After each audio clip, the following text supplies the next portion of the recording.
혹시 당신 주변에 유난히 차갑고 말이 없으며 늘 한 걸음 물러서 있는 그런 사람이 있나요? 마치 투명한 얼음으로 만든 견고한 성챙 안에 스스로를 가둬둔 사람처럼 그 마음의 문을 굳게 닫아 건 그런 사람 말입니다. 우리는 그들을 보며 쉽게 판단하곤 합니다. 정이 없는 사람이라고, 이기적이라고, 혹은 무감각한 사람이라고 말입니다. 하지만 만약 그것이 진실의 전부가 아니라면 어떨까요? 만약 그들이 보여주는 그 차가운 침묵이 사실은 무관심이 아니라 말로 다 형언할 수 없을 만큼 너무나 거대한 고통의 다른 이름이라면 어떨까요? 만약 그 단단한 얼음벽 안에서 사실은 그 누구보다 여리고 상처 입은 영혼이 홀로 울고 있다면 말입니다. 오늘 우리는 세상에서 가장 오해받기 쉬운 영혼들, 그 얼어붙은 마음들에 대한 이야기를 하려 합니다. 이것은 심리학적인 분석이나 차가운 판단이 아닙니다. 이것은 너무 깊이 상처받은 나머지 스스로를 보호하기 위해 감정의 문을 닫아버릴 수밖에 없었던 영혼들을 위한 아주 조심스럽고 따뜻한 이해의 여정입니다. 놀라운 사실 하나를 먼저 말씀드리고 싶습니다. 지금 가장 차가운 얼음성을 쌓은 그 사람이 한때는 이 세상 누구보다 뜨거운 불을 가진 사람이었을지 모른다는 것입니다. 그들은 아마도 너무나 민감하고 섬세한 마음을 가지고 태어났을 것입니다. 타인의 아픔을 자신의 아픔처럼 느끼고 세상의 모든 슬픔을 제 것인 양 끌어안고 함께 울어주던 사람들. 공감 능력이 너무나 뛰어난 나머지 자신과 타인의 감정 사이에 경계선을 긋는 법을 배우지 못한 사람들. 그들의 영혼은 마치 피블립 없이 태어난 것처럼 세상의 모든 자극과 상처를 그대로 다 흡수해버렸습니다. 다른 사람이 무심코 던진 말 한마디에 며칠 밤을 잠 못 이루고 드라마 속 슬픈 장면에도 내 일처럼 가슴 아파하며 눈물을 쏟아내던 사람들. 그 넘쳐 흐르는 연민과 공감이 그들의 가장 큰 선물이었지만 아이러니하게도 그것이 그들의 영혼을 병들게 한 가장 큰 이유가 되었습니다. 너무 많이 주고 너무 많이 느끼고 너무 많이 울었습니다. 자신의 에너지가 모두 고갈되어 바닥나는 줄도 모르고 자신을 찾아오는 모든 상처 입은 영혼들을 위해 자신을 내어주었습니다. 그러던 어느 날 영혼이 비명을 지르기 시작했습니다. 더 이상은 못하겠어. 이대로는 내가 죽을 것 같아. 이 야이내면의 불이 꺼지기 직전의 위기 상황에서 그들의 무의식은 스스로를 살리기 위한 비상 조치를 선택합니다. 그것은 바로 모든 감정을 얼려버리는 것입니다. 뜨겁게 타오르던 용암이 차가운 바닷물을 만나 순식간에 검은 돌로 굳어버리듯 그들의 너무 뜨거웠던 마음이 감당할 수 없는 고통을 만나 차갑게 동결되어 버린 것입니다. 이것은 그들의 선택이 아니었습니다. 그것은 부서지기 직전의 영혼을 보호하기 위한 처절한 생존 본능이었습니다. 그래서 당신이 지금 바라보고 있는 그 차가움은 사실 미움이나 무관심이 아닙니다. 그것은 너무 뜨겁게 타버린 후에 남은 상처 입은 자의 후이며 더 이상 상처받지 않기 위해 스스로를 감싼 얼음의 갑옷입니다. 오늘 우리는 이 신성한 갑옷 뒤에 숨겨진 4가지 특징을 들여다볼 것입니다. 만약 이 이야기가 당신의 이야기처럼 들린다면 혹은 당신이 깊이 사랑하는 누군가의 모습을 떠올리게 한다면 오늘 이 여정이 끝날 때쯤 우리는 그 얼어붙은 영혼을 향한 완전히 새로운 이해와 연민의 눈을 뜨게 될 것입니다. 이것은 그들을 고치기 위한 것이 아님을 기억하십시오. 이것은 그들의 고통이 얼마나 깊었는지를 알아주기 위한 것입니다. 첫 번째 특징은 앞서 말씀드린 공감 능력의 완전한 소진입니다. 우리는 종종 그들의 침묵을 동의로 오해하고 그들의 무표정을 냉정함으로 단정짓습니다. 하지만 그들의 내면에서는 우리가 상상할 수도 없는 폭풍우가 지나간 후입니다. 그들의 영혼에는 공감의 우물이 있었습니다. 다른 사람들보다 훨씬 더 깊고 맑은 우물이었습니다. 누군가 아파할 때 그들은 기꺼이 그 우물물을 퍼서 나누어 주었습니다. 친구의 슬픔, 가족의 고통, 심지어 뉴스에서 본 모르는 사람의 비극까지 그들은 자신의 우물이 마르고 있다는 것도 잊은 채 모든 것을 퍼주었습니다. 특히 한국의 많은 여성들이, 어머니들이, 아내들이 그렇게 살아왔습니다. 자신의 목마름은 참아내면서 가족의 갈증을 채우는 것이 사랑이라고 믿어왔습니다. 그러다 어느 날 그 우물은 완전히 바닥을 드러냅니다. 쏟은 번아웃입니다. 더 이상 퍼줄 물이 남아있지 않습니다. 아니, 물을 퍼 올릴 두레박을 들 힘조차 남아있지 않습니다. 이때부터 그들은 방어를 시작합니다. 누군가 자신에게 감정적인 이야기를 하려 하면 본능적으로 거리를 둡니다. 예전처럼 무슨 일이야? 다 말해봐 라고 말하는 대신 바쁘다, 피곤하다는 말로 대화를 차단합니다.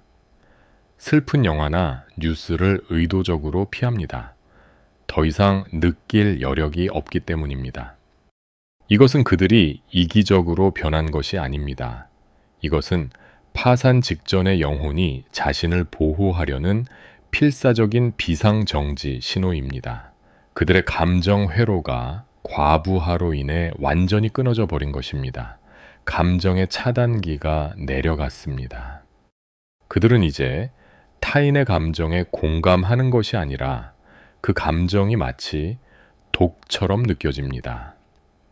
타인의 슬픔이 자신을 다시 그 고통스러운 심연으로 끌고 들어갈 것 같은 두려움.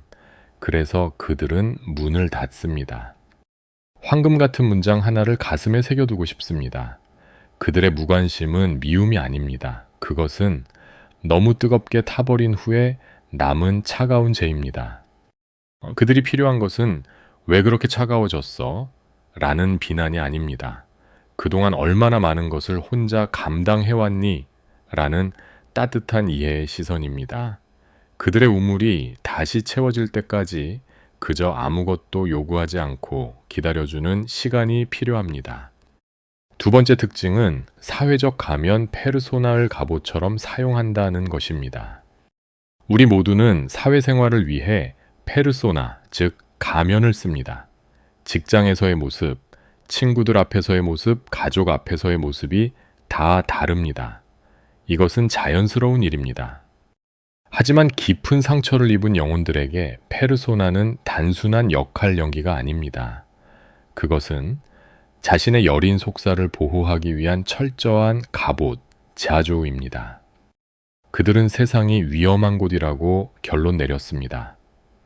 자신의 진짜 감정, 진짜 약점을 드러내는 순간 누군가 반드시 그곳을 공격할 것이라고 배웠습니다. 너무 많이 믿었고 너무 많이 배신당했기 때문입니다. 그래서 그들은 가장 단단한 갑옷을 만들어 입습니다. 그것은 때로 과도하게 친절한 미소로 나타나기도 하고 때로는 지나치게 유능하고 완벽한 모습으로 나타나기도 합니다.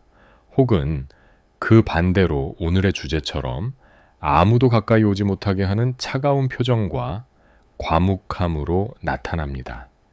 이 갑옷의 목적은 단 하나입니다. 나와 타인 사이에 안전한 거리를 확보하는 것. 누구도 자신의 내면 그 얼음성 안으로 들어오지 못하게 하는 것입니다. 그래서 그들은 깊은 대화를 피합니다. 누군가 자신의 사적인 영역이나 감정에 대해 질문하면 능숙하게 화제를 돌리거나 글쎄, 그냥 같은 모호한 말로 답변을 회피합니다. 그것은 상대방을 무시해서가 아닙니다. 자신의 성문을 지키려는 방어 기제입니다. 이 갑옷의 비극은 이것입니다. 외부의 적을 막아주었던 그 갑옷이 결국 자기 자신을 그 안에 고립시킨다는 사실입니다.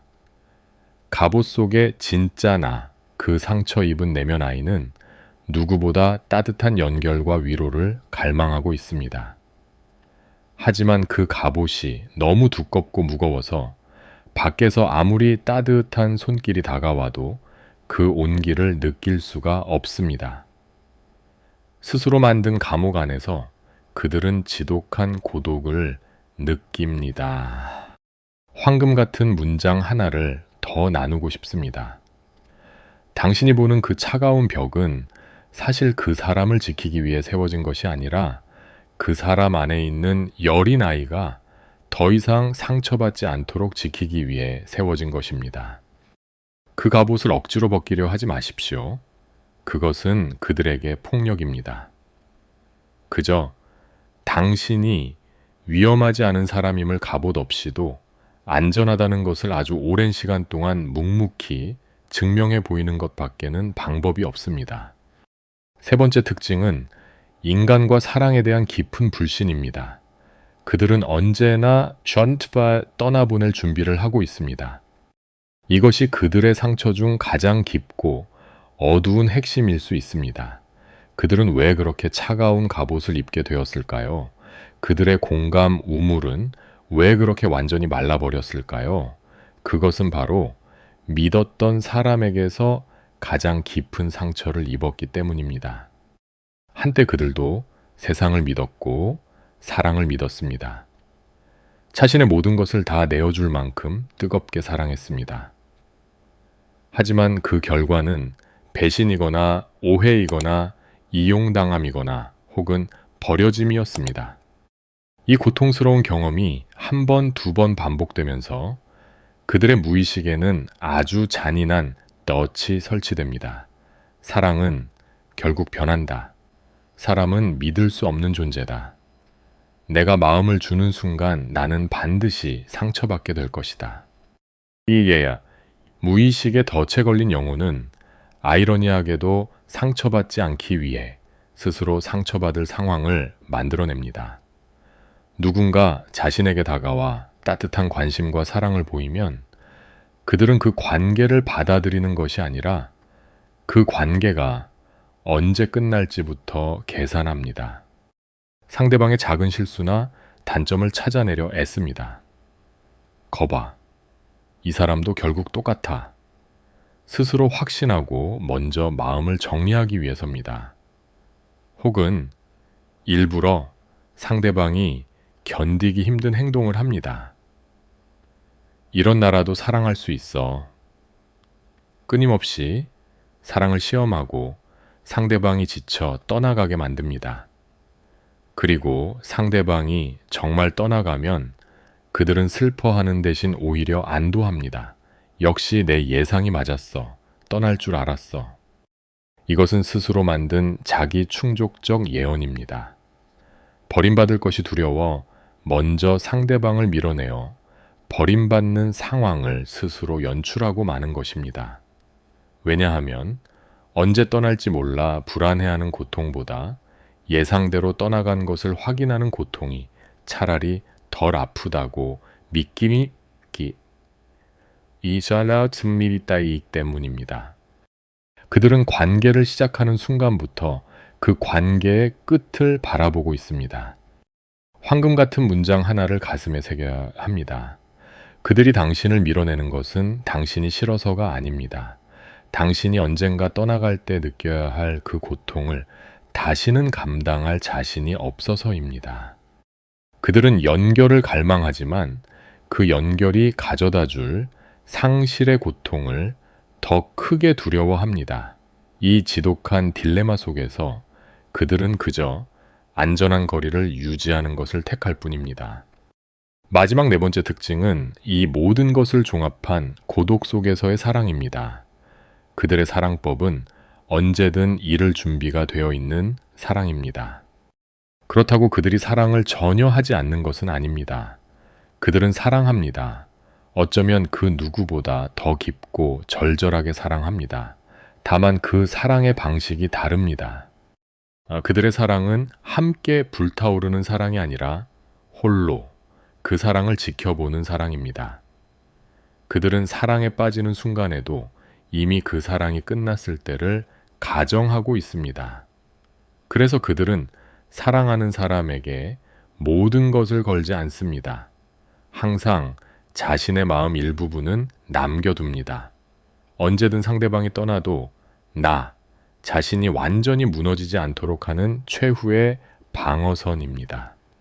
이것은 밀고 당기기를 하는 계산적인 사랑과는 다릅니다. 이것은 상실의 고통이 너무나 두려워 사랑의 기쁨 속에서도 동시에 이별의 슬픔을 미리 연습하는 예방적 애도입니다. 그래서 그들은 사랑하는 사람과 가장 행복한 순간에도 어딘가 슬퍼 보이기도 합니다. 이 행복이 영원하지 않을 거야. 그들은 사랑을 소유하려 하지 않습니다. 그저 관조할 뿐입니다. 마치 아름다운 노을을 바라보듯이 저 노을이 곧 사라질 것을 알기에 그것을 붙잡으려 하지 않고 그저 사라지는 순간까지 가만히 지켜볼 뿐입니다. 그들은 사랑하는 사람에게 영원히 함께 해줘 라고 요구하지 않습니다. 대신 속으로 이렇게 말할지도 모릅니다. 당신이 나를 떠나기 전까지 이 순간을 최선을 다해 기억할게. 이것이 그들이 세상을 사랑하는 방식입니다. 지독히도 고독하고 슬프도록 아름다운 방식입니다. 그들은 사랑하는 대상이 떠나도 금방 일상으로 복귀하는 것처럼 보일 수 있습니다. 하지만 그것은 아프지 않아서가 아닙니다. 그들은 이미 사랑이 시작된 그 순간부터 매일 조금씩 이별을 준비해왔기 때문입니다. 황금 같은 문장 하나를 나누며 이 특징을 마무리합니다. 그들의 사랑은 소유가 아닌 관조입니다. 그들은 당신을 가지려 하지 않습니다. 그저 당신이 떠나가기 전까지 당신을 바라볼 뿐입니다. 자, 이제 우리는 이 얼어붙은 영혼들의 깊은 내면을 조금은 이해하게 되었습니다. 공감이 소진되어 무감각해진 마음, 자신을 지키기 위해 둘러쓴 차가운 갑옷, 반복된 상처로 인한 깊은 불신, 그리고 상실을 미리 준비하는 고독한 사랑법까지. 그렇다면 우리는 이런 영혼들을 위해 무엇을 할 수 있을까요? 그리고 만약 이 이야기가 바로 나 자신의 이야기라면 나는 나를 위해 무엇을 해야 할까요? 이 여정의 마지막 부분은 어쩌면 우리가 가장 듣고 싶었던 치유에 관한 이야기입니다. 만약 당신이 이런 얼어붙은 영혼을 사랑하고 있다면 가장 먼저 기억해야 할 것이 있습니다. 당신은 그들을 고칠 수 없습니다. 당신은 그들을 구원할 수도 없습니다. 당신의 섣부른 도움이나 충고는 그들의 갑옷을 더욱 단단하게 만들 뿐입니다. 긍정적으로 생각해. 이제 그만 잊어버려. 마음을 열어봐 같은 말들은 그들에게는 자신의 고통을 이해받지 못한다는 또 하나의 상처가 될 뿐입니다. 당신이 할 수 있는 유일한 것은 그들의 갑옷을 공격하는 것이 아니라 그들이 스스로 갑옷을 벗고 나올 수 있도록 안전한 공간을 만들어주는 것입니다. 그것은 기다림입니다.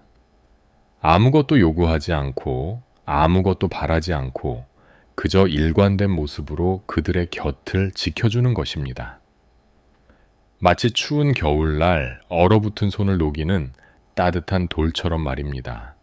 돌은 내가 너를 녹여줄게 라고 소리치지 않습니다. 그저 자신의 온기를 가만히 품고 있을 뿐입니다. 그들의 침묵을 두려워하지 마십시오. 그들의 침묵과 함께 앉아 있어 주십시오. 그들이 꺼내는 말이 아니라 그들이 차마 꺼내지 못하는 그 침묵의 언어를 들어주십시오. 그 침묵 속에 그들의 모든 비명이 담겨 있습니다. 당신이 그 침묵을 견뎌주고 함께 해줄 때 아주 조금씩 아무도 모르게 그들의 얼음성에 작은 틈이 생기기 시작할 것입니다. 그리고 만약 이 이야기가 바로 당신 자신이 가신의 양짱예신의 이야기라면, 만약 당신이 바로 그 얼음성 안에 갇혀있는 그 영혼이라면 가장 먼저 당신 자신을 비난하는 것을 멈추십시오. 당신의 그 차가운 갑옷을 미워하지 마십시오. 그 갑옷은 당신을 가둔 감옥이기도 했지만 분명 한때 당신의 영혼이 산산조각 나는 것을 막아준 구명조끼였습니다. 그것이 없었다면 당신은 이미 그 고통의 바다에서 살아남지 못했을 것입니다. 그러니 당신의 그 차가운 갑옷을, 당신의 그 무뎌진 감각을, 당신의 그 깊은 불신을 먼저 이해해 주십시오. 그리고 그것들에게 이렇게 말해 주십시오. 그동안 나를 지켜주느라 정말 애썼다. 이제는 조금 쉬어도 괜찮아. 당신의 그 차가운 모습, 그 그림자는 당신의 적이 아닙니다. 그것은 당신이 외면했던 가장 깊이 상처 입은 또 다른 나입니다. 그 그림자와 화해하십시오. 그것을 억지로 녹이려 하지 마십시오. 그저 따뜻한 시선으로 바라봐 주십시오. 치유는 어느 날 갑자기 일어나는 것이 아닙니다. 치유는 그 단단한 얼음성에 아주 작은 틈을 내는 것에서부터 시작됩니다. 그 틈으로 아주 작은 빛 한 줄기가 들어오는 것을 허용하는 것입니다. 거창한 감정을 느끼려 애쓰지 않아도 됩니다.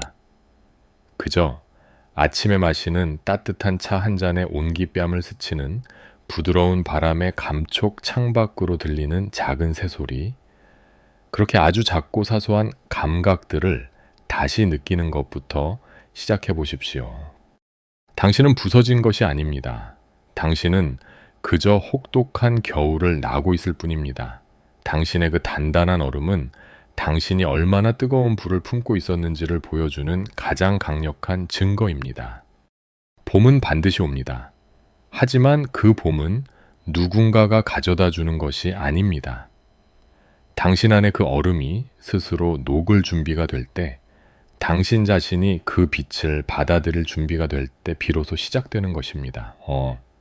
오늘 이 이야기가 그 긴 겨울을 견디고 있는 당신에게, 혹은 당신이 사랑하는 그 사람에게 아주 작지만 따뜻한 모닥불이 되었기를 진심으로 바랍니다.